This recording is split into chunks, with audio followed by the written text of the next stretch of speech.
Oke teman-teman, kita jawab pertanyaan atau tanggapan dari teman kita Kak Jijo ya. Ini eh, saya bacakan dulu ya untuk komennya. Selamat siang Mas, mau nanya, saya kena asam, tapi kok dada sama terasa sesak dan penuh, selalu terasa begah. Mohon penjelasannya. Oke, untuk Kak Jijo.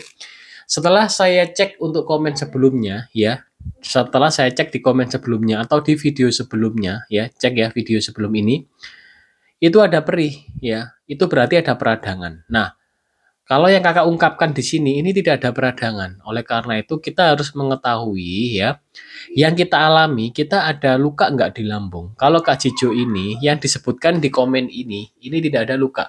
Namun di komen sebelumnya, di video sebelumnya itu ada perih, berarti ada luka. Oke, saya jelaskan penyebabnya ya. Cek video yang sebelumnya juga sama ya, hampir sama.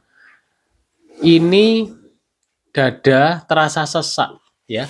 Dada terasa sesak itu ya, itu karena asam lambungnya ya itu kurang asam sehingga enzim pencernanya tidak aktif ya.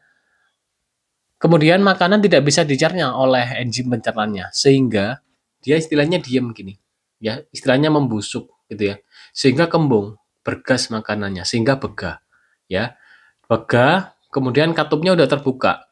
Kemudian sesak, naik ke sini menghalangi area pernafasan. Gitu Kak Cijo ya.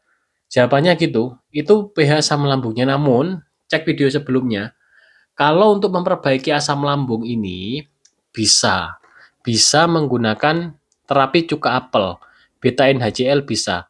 Namun kalau ada luka lambungnya itu tidak bisa, gitu ya. Jadi harus disembuhkan dulu luka lambungnya Kak Cijo. Gitu ya Kak Cijo ya. Jadi kakak tetap fokus di penyembuhan luka lambung karena kakak sebutkan ada perih ya, ada perihnya.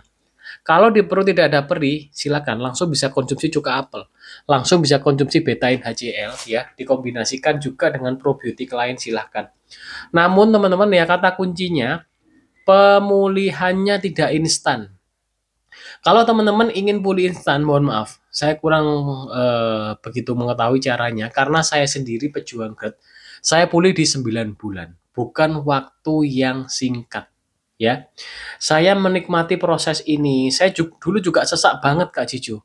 Saya untuk aktivitas dekat aja udah ngos-ngosan ya.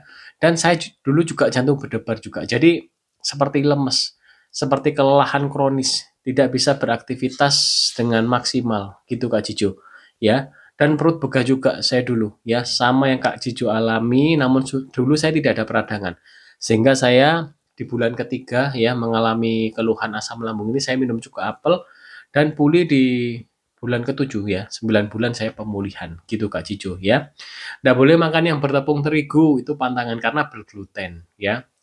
Kemudian tidak boleh makan yang berlemak, tidak boleh ya. Apa aja yang berlemak, kulit ayam ya, jeroan-jeroan tidak boleh ya. Kemudian soto, rawon tidak boleh, bakso tidak boleh ya.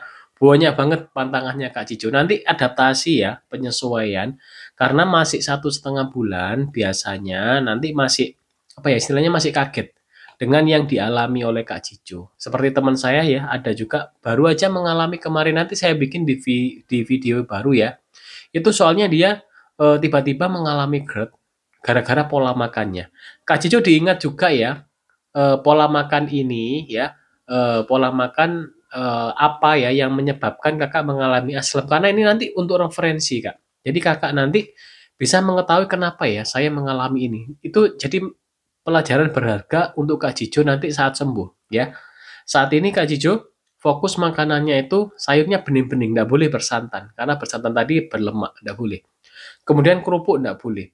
Ini yang kebanyakan dari teman-teman kita ini kecentok biasanya kerupuk karena kita udah terbiasa makan kerupuk.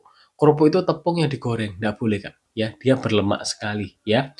Kemudian banyak juga yang lupa itu yaitu makan mie ya. Karena udah terbiasa makan mie, ngincip dikit nggak boleh ya. Karena kalau udah dibilang stop, ya udah stop.